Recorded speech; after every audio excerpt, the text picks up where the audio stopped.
Hey there everyone, Greg from My Mortgage.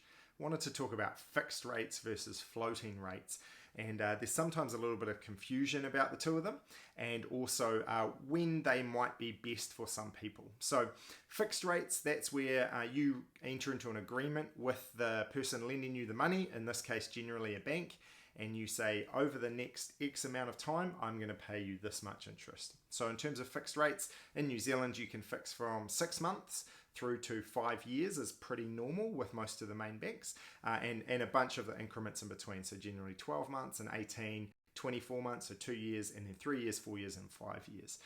And depending on what stage of the market we're in and what's part of how the economy's going and all those sorts of things, they will range. So at the moment, what are we in June 2024? We have our short-term rates, so 6 months and 12 months are higher, and then our longer-term rates are lower.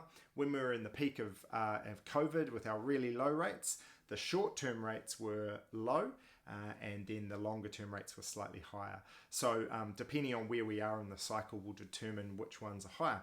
Now, when it comes to fixed rates, we talk a lot about not necessarily the rate itself, but more about what's right for your situation. For example, you don't want to be fixing in long term if your plan is to sell the property or to make a massive change in your situation.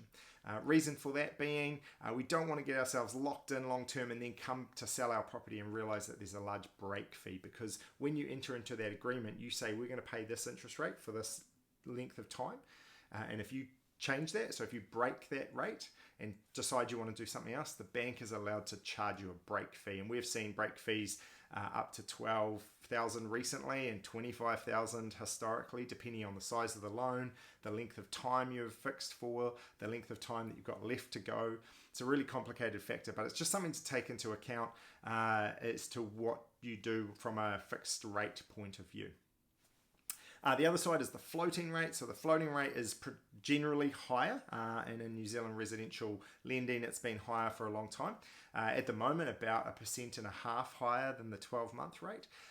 But the benefit is you can pay off whatever you want, whenever you want on a floating rate. So say you had $50,000 of your home loan on a floating rate, you could pay off, there'll always be minimums, but you could pay off a lump sum tomorrow, you could pay off another lump sum in 2 weeks' time, you could then pay the whole amount off with no break fees whenever you want. So that's really beneficial. So in terms of when these situations are helpful, so with a fixed rate, if your income is very constant and you don't have any variation, so I get paid the same amount every week, my partner gets paid the same amount every week, then a fixed rate is a really good option for you because you just know this is how much it's going to cost. Now, we can increase the repayments or decrease depending on our situation and how much we're earning and those sorts of things, but at least we know it's consistent. A floating rate is really good when you might have, hey, we've got a base salary and then we've got commission, and so this month we might have $3,000 we can pay off, and next month we might have 5, but then the month after that we might not have any extra at all. And so you can pay off lump sums whenever you want, and so that's a really good option. There's some other options in the floating. You can have a revolving credit, which is like a big overdraft. You can have an offset where you use funds that are in savings accounts to be able to offset interest costs. We've got other videos about that, so feel free to check them out as well. But that's the key difference between fixed and floating. Fixed, you're committed to this interest rate. Floating rate can go up and down at any time, but you get the flexibility. So it's all about flexibility versus consistency and exactly knowing what you're going to be paying and when you're going to be paying it. So there's some helpful information about fixed versus floating and which might be beneficial in your situation. If you want to talk about it anymore, feel free to touch base. Happy to help out.